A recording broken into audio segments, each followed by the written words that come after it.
సూర్యన్న ముందుకు రమ్మను ఈ పక్క రమ్మని వీడియో చేయబాలి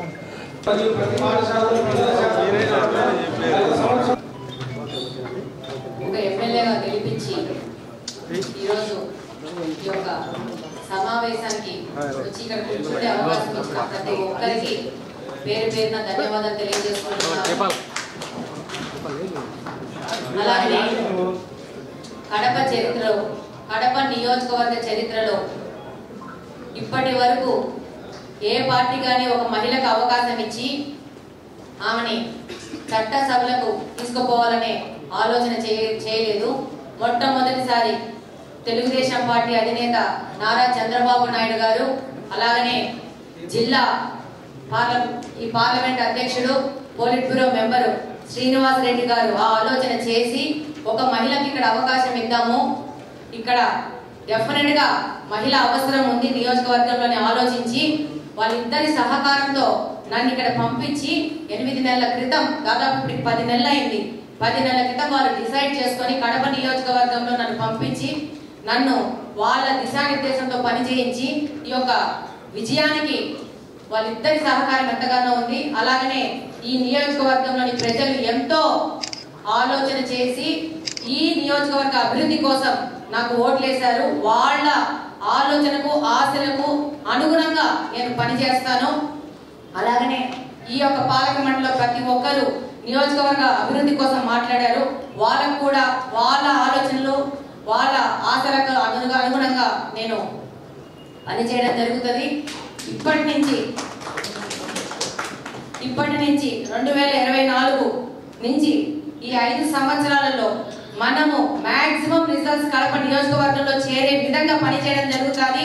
ఒక కొత్త రూపురేఖలు కడప నియోజకవర్గాన్ని తీసుకొచ్చి, కార్పొరేషన్ తీసుకొచ్చి మనము ఏ విధంగా కడపను మిగతా నగరాలకు ధీటుగా నిలబెడతామో మనం చేసి చూపించడం జరుగుతుంది. దానికోసం ప్రతి నిమిషం పనిచేయడం జరుగుతుంది. ఈ సందర్భంగా మీకు తెలియజేసుకుంటున్నాను.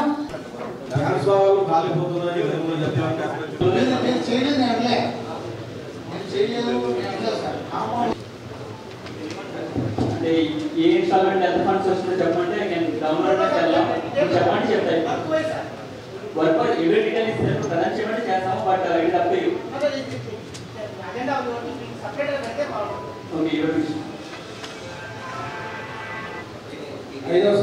కొంచెం లేట్ చేయడం వల్ల ఈ ఫండ్స్ మళ్ళీ రాకుండా పోయే అవకాశాలు భక్తులకు పేమెంట్ జరిగింది. పేమెంట్ చేసిన దగ్గర మీరు అక్కడి నుంచి జస్ట్ ఒక ఎస్ చెప్పించుకుంటున్నారు. అది అవసరమా? ఒక చర్చ అనేది జరగాలి కదా. మనం 1 రూపాయి వాడామంటే ఆ వాడబోయే రూపాయి ఎందుకు వాడుతున్నారు అనేది ముందు ఇంతమంది 50 మంది సభ్యులు ఉన్నారు. ఆ సభ్యులతో చర్చించి ఆ తర్వాత డిసిషన్ తీసుకొని ఇది అవసరమా కాదని ఆలోచించుకొని మనం ముందుకెళ్ళాలా. సదరు ఏ భక్తులకి సహకారం కోసం ఈ వర్కులు జరిగినాయి, ఎవరికి పేమెంట్ చేశారు అనేది చర్చ అనేది రావాలా. ఒక రాటిఫికేషన్ పెట్టేసి దాని మీద ఒక రాజముద్ర వేసేసుకొని పెట్టేసుకుంటే ఇబ్బంది పడేది ఈ యొక్క నియోజకవర్గంలోని ప్రజలు అనేది ఈ సందర్భంగా మీకు తెలియజేసుకుంటున్నాను.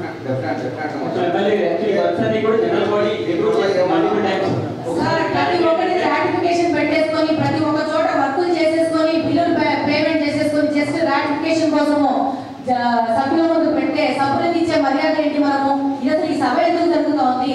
మనం వర్కులు ఎలా చేసుకోవాలా? వర్కుల ముందు ఒక చర్చ జరిగి ఈ వర్క్ వెళ్తా ఉంది, ఇది చేస్తున్నామని సభ్యుల ముందు పెట్టేసి వాళ్ళ దగ్గర ఒక ఆమోదం ముద్ర తీసుకొని మనం ముందుకు వెళ్ళాలా. వర్క్ జరిగిపోయింది, పేమెంట్ జరిగిపోయినాయి, అన్ని అయిపోయినాక ఇంతమంది సభ్యులు ఎన్నుకోవడం ఎందుకు? వర్క్ చేస్తున్న వ్యక్తి, అధికారులు, సంబంధించిన వ్యక్తులు చూసుకొని వాళ్ళు చేసేసుకుంటే అయిపోతుంది కదా. మన టైం వేస్ట్ ఎందుకు అనేది నా అభిప్రాయం. 20 సంవత్సరాలుగా అప్లికేషన్ గురించి మనం మాట్లాడుతున్నాం. దానికి గవర్నమెంట్ నుంచి ఎంత నిధులు వచ్చినాయి, అతను ఎంత వర్క్ చేశారు, మనమేమన్నా సాధారణ నిధుల నుంచి వాళ్ళకి ఏమన్నా డబ్బులు ఇచ్చామా, ఇచ్చింటే రియంబర్స్మెంట్ అయ్యిందా, కాకుండా మళ్ళా కోటి చిల్లర జనరల్ కోటి నుంచి పెట్టాలని మనం పెట్టాము. ఎందువల్ల పెట్టాల్సి వచ్చింది? దీనికి సంబంధించిన ఈ గారు వాళ్ళు చేసే వర్క్ వాళ్ళు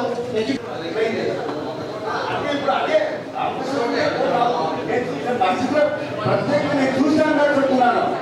అదే కాంట్రాక్టర్కు నేను లైసెన్స్ ఇచ్చాను. విపక్షంలో ప్రతిపక్షం అనిపించుకున్నాము. ఇదే మీడియా చేత ప్రజా సమస్యల మీద ఎప్పుడు ఎన్నికలు